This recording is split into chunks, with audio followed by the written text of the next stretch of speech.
Bienvenue dans le derby le plus chaud d'Europe. I think that's the most dangerous and most interesting derby.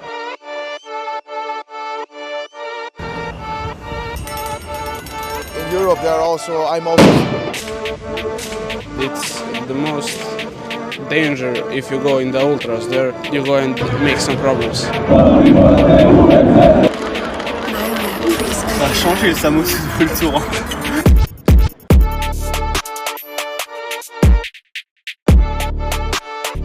Vecchiti Derby, c'est parti.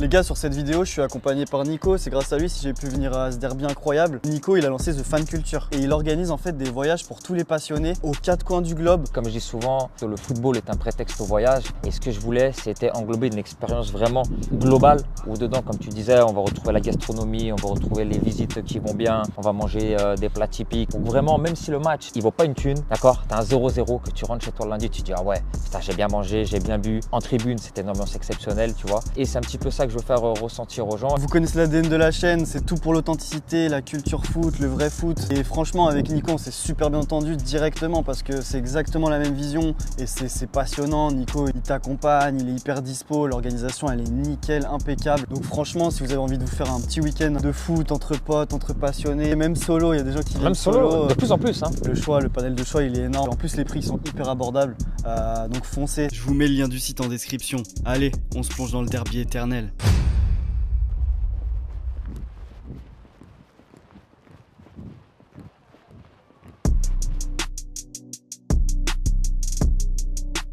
Le Vecchiti Derby, c'est un derby incroyable pour le Samos Football Tour parce que ça regorge d'histoires liées au foot, aux ultras, aux tribunes et c'est aussi un des derbys les plus violents d'Europe.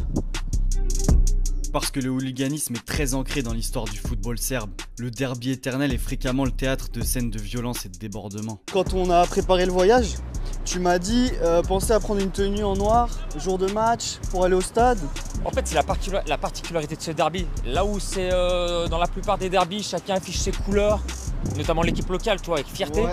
Là, c'est pas un truc que tu retrouves, tu vois, ça fait peut-être 1 km, 1,5 km qu'on fait, on n'a toujours pas vu une écharpe, pas un maillot, pas une casquette, y a rien. Il faut nécessairement avoir la tenue la plus neutre possible, histoire d'être tranquille. Et si cette violence n'a jamais vraiment cessé depuis les années 90, c'est parce qu'historiquement, les hooligans ont été instrumentalisés par le pouvoir serbe et entretiennent des liens étroits avec la politique. Et ce lien entre la politique et le football est plus que jamais d'actualité. L'actuel président Aleksandar Vučić est un ancien ultra de l'Étoile Rouge, voire même, selon certains médias serbes, un ancien hooligan. Ce qui expliquerait qu'il soit aussi conciliant avec les franges les plus sévères des fans de l'Étoile Rouge, qui peuvent s'avérer utiles pour étouffer certaines contestations sociales. Tu vois, la Samos, on est sur un lieu fort de, je vais pas dire de pèlerinage, mais de recueillement qui est important pour moi à te montrer. C'est là où Bruce Taton a été assassiné il y a 15 ans. C'était en 2009 lors d'un match entre le Partizan et le Toulouse Football Club. Ils étaient attablés à proximité de cet endroit-là. Ils étaient entre Toulousains, c'était un petit groupe, ils jouaient en Europa League. Et du coup, ils avaient été attaqués sauvagement par une bande de hooligans. Et du coup, ils étaient en infériorité, eux étaient arrivés surarmés. Et du coup, il y a eu plusieurs blessés. Et lui, malheureusement, c'est fini pour lui, quoi. Il était littéralement tué. Et du coup, il y a une plaque commémorative qui a été mise à son honneur. En sa mémoire, j'aime bien venir avec les groupes ici, tu vois, pour qu'ils voient un petit peu, malheureusement, le lieu où le drame s'est passé.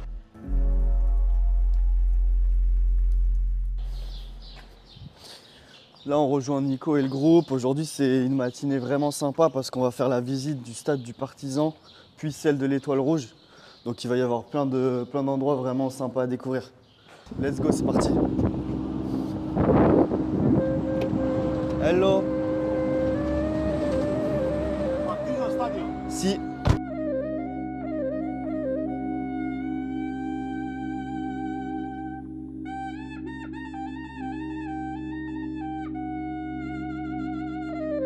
Let's start.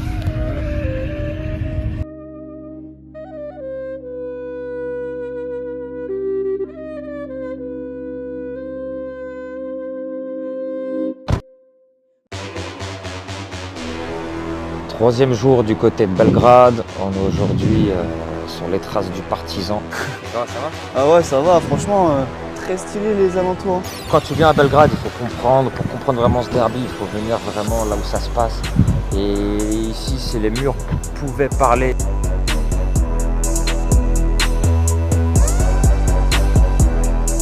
Il y a un côté vraiment old school avec les fresques qui est très stylé.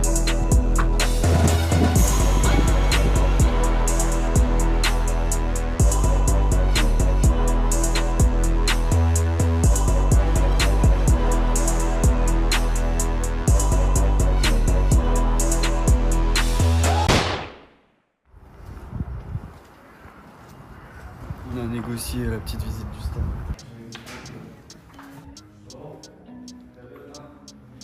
Là on est devant la tribune des gros barils, c'est les ultras du Partizan de Belgrade. Le stade il est vraiment particulier, j'aurais adoré voir un match ici parce que tu sens vraiment l'héritage historique dans le sens où il est vieux, il y a des sièges à moitié cassés. Enfin, ça fait vraiment quelque chose de voir ça et c'est assez impressionnant. Je pense qu'il doit y avoir une grosse ferveur, tu sens qu'il y a une grosse ferveur dans ce stade. C'est un truc, c'est difficile à expliquer mais tu vois que ça doit pousser.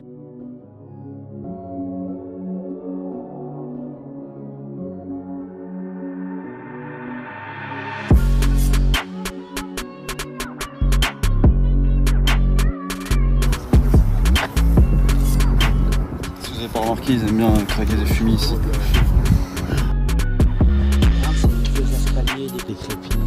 Tu rentres derrière, c'est tout sombre. Ah, regarde les marches et tout cassé. C'est ça. Ah, c'est dans son jus quoi. Ah ouais, c'est vraiment. Ouais, j'aurais adoré. Ouais, vraiment.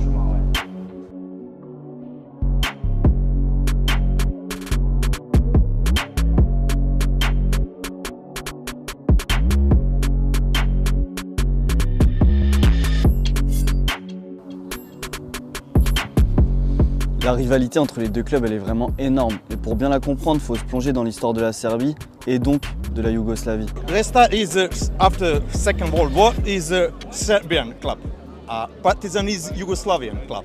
Je vous explique. L'Étoile Rouge et le Partizan Belgrade ont été créés la même année, en 1945. À cette époque, la Serbie fait partie de la Yougoslavie, un État fédéral qui regroupe 6 républiques avec chacune leur propre gouvernement et constitution. L'ambition de Tito, alors à la tête de cet État cosmopolite, est d'unir les peuples des Balkans. Et l'enjeu est de taille parce que les identités sont très fortes et les croyances religieuses diverses. L'Étoile Rouge est alors plutôt associée à l'identité serbe quand le Partizan Belgrade, lui, fondé par l'armée yougoslave, est plutôt associé au régime de Tito.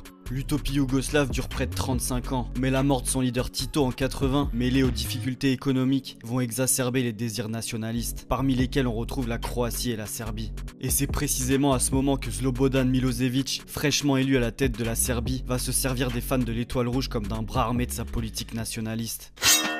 C'est l'histoire ultra violente d'Arkan, surnommé le Tigre des Balkans.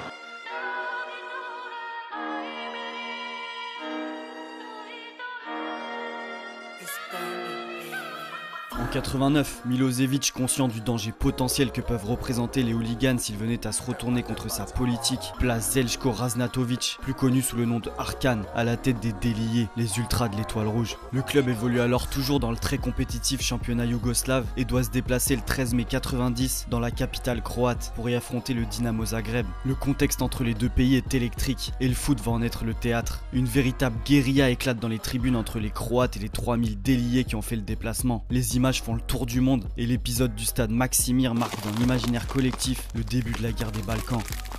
Parce qu'en 91, la Croatie déclare son indépendance, mais la Serbie revendique certaines régions croates peuplées par des Serbes. Arkan crée alors les Tigres d'Arkan, un groupe paramilitaire dont certains ultras de l'Étoile Rouge font partie. Nettoyage ethnique, massacres et atrocités vont être le quotidien de cette milice sanguinaire. Les forces croates pratiquent elles aussi le même genre d'atrocités. La guerre des Balkans, qui sévira dans plusieurs pays comme la Bosnie et la Slovénie, fera plus de 100 000 morts.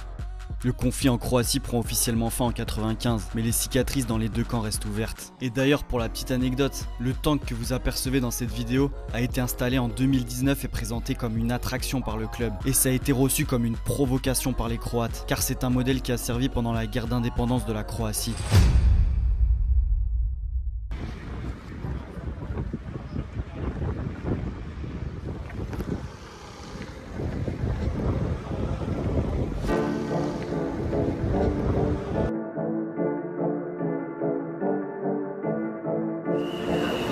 On se rapproche doucement mais sûrement de la zone de non-droit.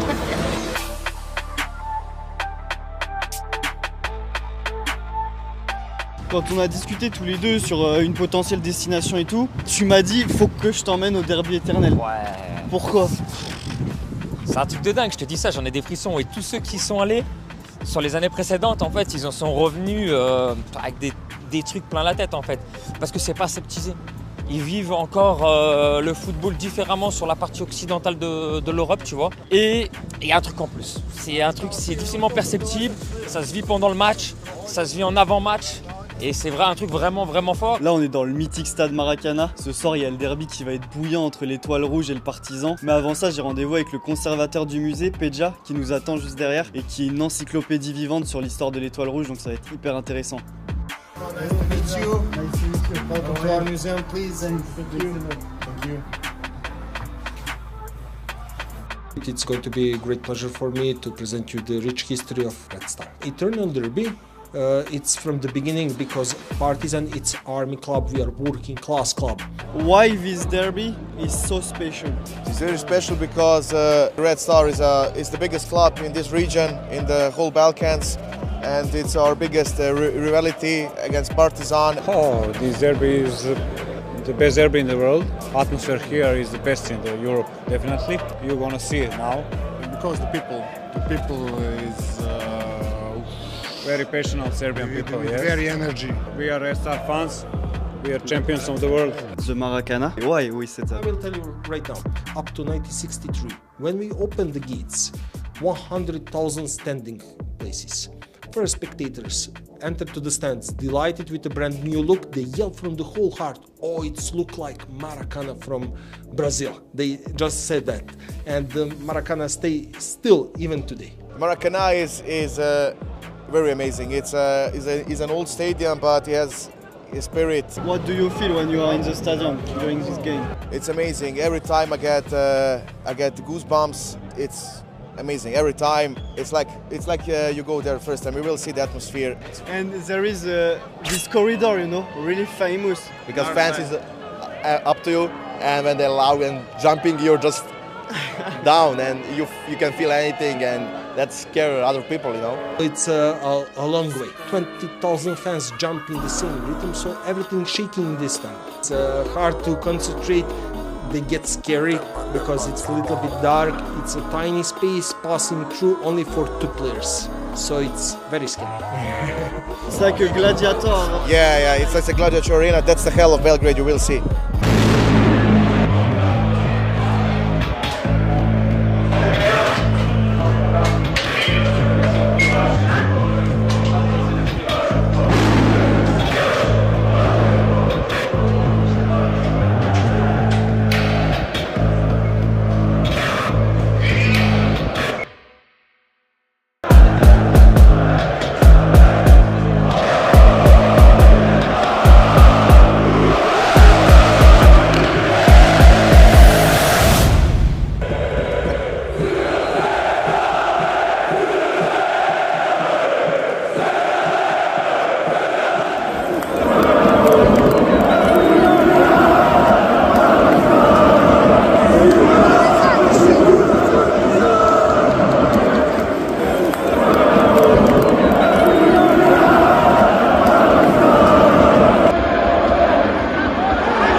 À chaque fois.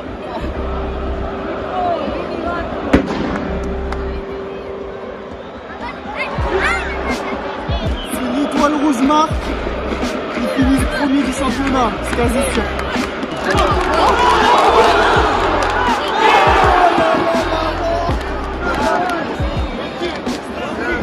Je vais pas montrer les images. Ce qui vient de rater.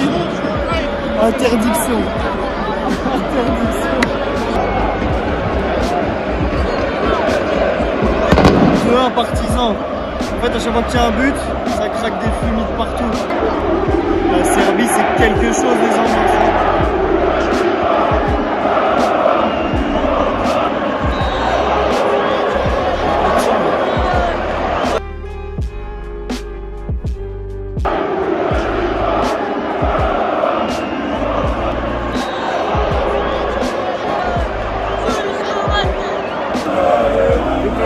Because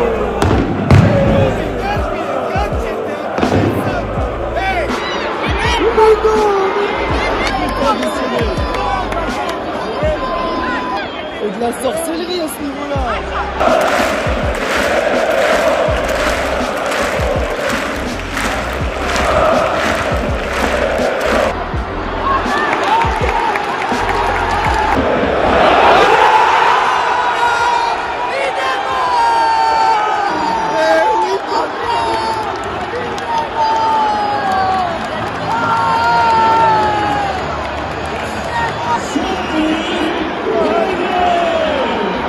Ça va péter.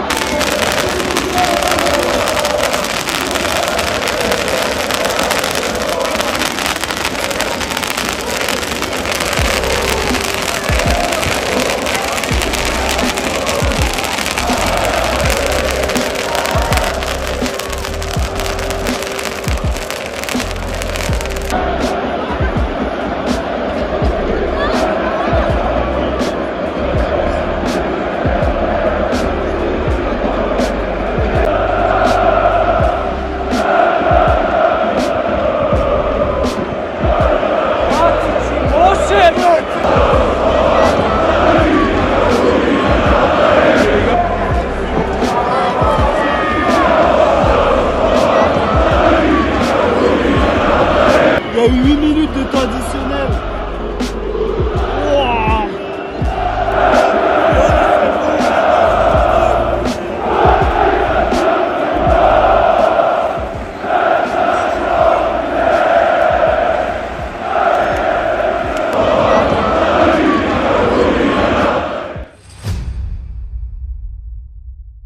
Je vous raconte la petite histoire. En gros, on a fait nos petites interviews avant et on devait retrouver Nico et tout le groupe en tribune latérale pour le début du match. Sauf qu'on s'est trompé de porte et on s'est retrouvé en plein milieu de la tribune des Ligés, donc des ultras, au niveau du U là.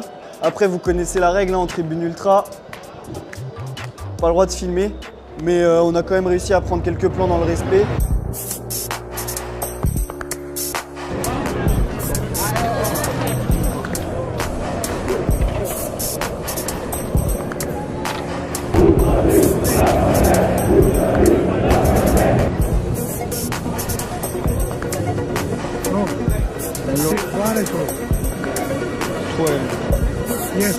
Bon, je vous avoue, j'ai toujours du mal à comprendre pourquoi il nous a laissé passer à ce moment-là. Mais bon, nous, on a continué notre route. Hein.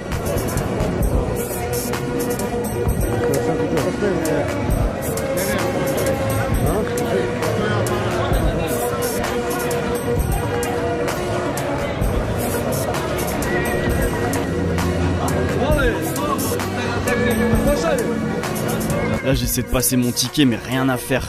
Je le passe, mais ça veut pas valider. Bon, ça doit être un bug. Vous connaissez, il n'y a pas trop de surveillance, donc on l'a fait à l'ancienne. Et là, c'était une énorme fourmilière. Ça courait dans tous les sens, il y avait énormément de monde, et beaucoup plus que la capacité de la tribune, je pense.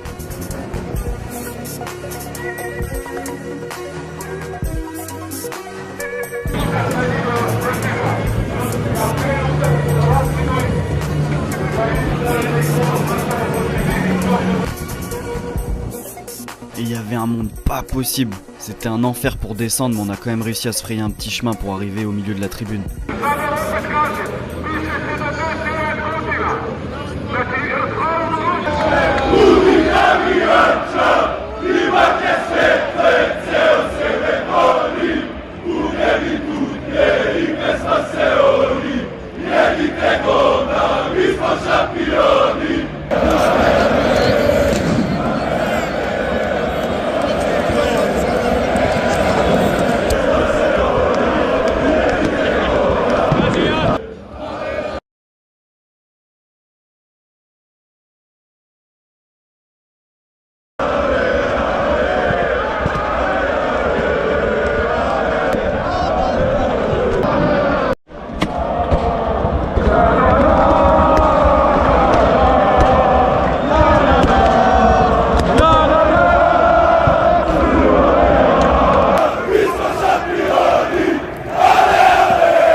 Et ça s'arrête là pour les images avec les déliés parce qu'on est venu nous demander d'arrêter de filmer. Et après on s'est remis en deuxième mi-temps en tribune latérale.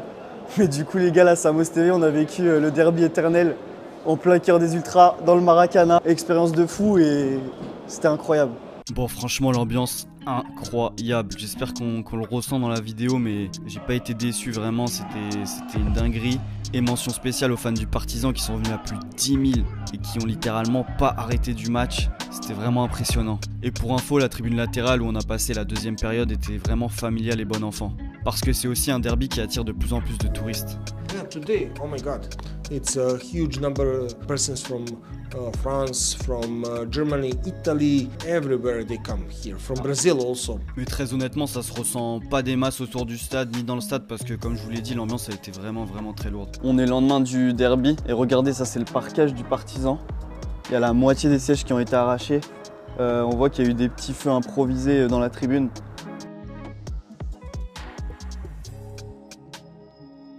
Ils ont retourné leur tribune quoi. Elle est dans un état.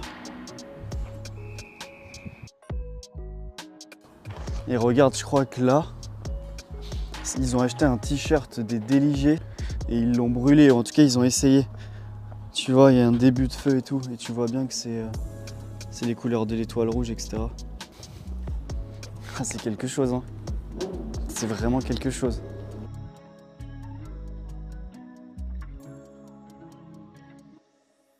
Des cadavres de fumigène. T'as vu, il y a des mottes de terre qui sont disposés devant le virage et en fait c'est pour éteindre quand la sécurité reçoit un fumigène, etc. Tu l'attrapes, hop, tu le plonges dans la terre et ça éteint le fumier.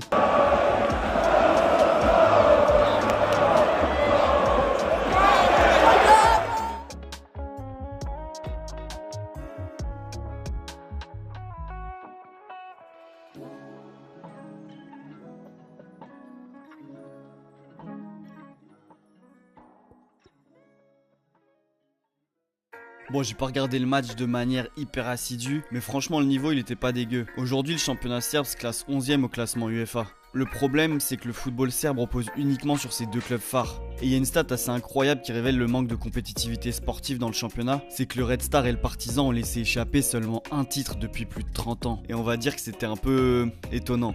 Là on est devant le stade de l'OFK Belgrade, avant ça c'était le stade du FK Obilić. Et vous allez voir qu'il a une histoire toute particulière. Let's go. Bon, ça change pas, hein. Comme d'habitude, les stades ils sont un peu dans leur jus.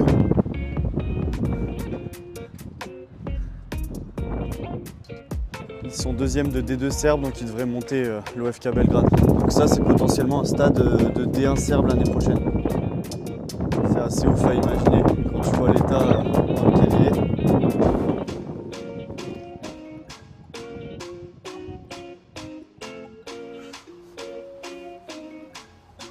Je suis place 12 moi, donc je vais chercher mon siège.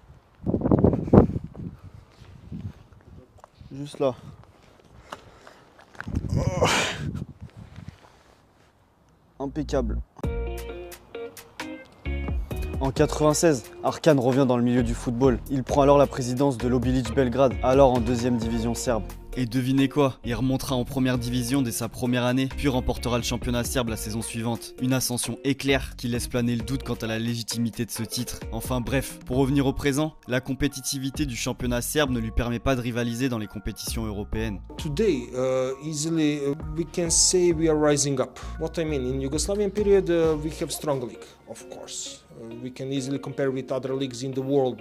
Today it's other system of playing in Champions League. Last season we played against Manchester City, Leipzig and Young Boys, but it's hard to get competitive with that clubs. We can compare similarly to the Dutch league. They have also great players, but it's hard to keep them in their clubs. They leave to other clubs in the world also. Pour devenir plus compétitif, une des solutions pourrait être de s'inspirer de ce qui se fait au basket. Parce que les Serbes sont de très gros fans de foot, mais aussi de sport en général. Are you following Red Star in every sport or only football? I follow in every sport. Every sport. Season ticket for basketball, season ticket for football, volleyball, like I follow every sport. Ce soir au programme, c'est petit match de basket parce que c'est l'autre sport hyper populaire en Serbie. Donc on va avoir un match de l'Étoile Rouge. Il y a des ambiances de dingue au basket. Bon, ce soir c'est un match contre les derniers de Ligue Adriatique. Je pense pas qu'il va y avoir une grosse ambiance. Bon, on va aller découvrir ça va être sympa. Au basket, la Ligue Adriatique, elle regroupe les pays de l'ex-Yougoslavie, c'est-à-dire la Bosnie-Herzégovine, la Croatie, la Macédoine, le Monténégro, la Serbie et la Slovénie. Et pour rendre son championnat de football plus attractif, une des idées pourrait donc être de regrouper certains championnats de pays voisins pour le rendre plus compétitif. In other sports you have, but in football still it's a problem. What I mean, some clubs they don't want to play anymore in that Adriatic League. So there is no possibility to form first that league. Do you think one day you can win again the Champions League? Today football soccer is not like before. It's many money and other things is more important than football, and it's more difficult. You're optimistic for the future of Red Star? For sure. We played Europe the last, I don't know, 5-6 years. There's a lot of future. So everything is here. You know, the Balkan people are a little bit, we have to win, and and it's our spirit. I think we are fighters from nature.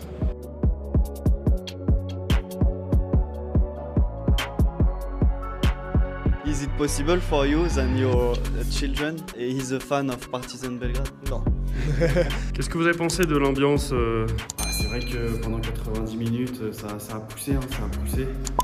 Donc c'est important aussi pour nous sur le terrain et on l'aura rendu par le résultat aujourd'hui, donc ça fait toujours plaisir. Un mot sur les rumeurs de transfert? C'est bon, merci beaucoup. Et si la vidéo t'a plu, pense à t'abonner à la chaîne pour rien manquer des prochains épisodes du Samos Football Tour. Il y a du très lourd qui arrive.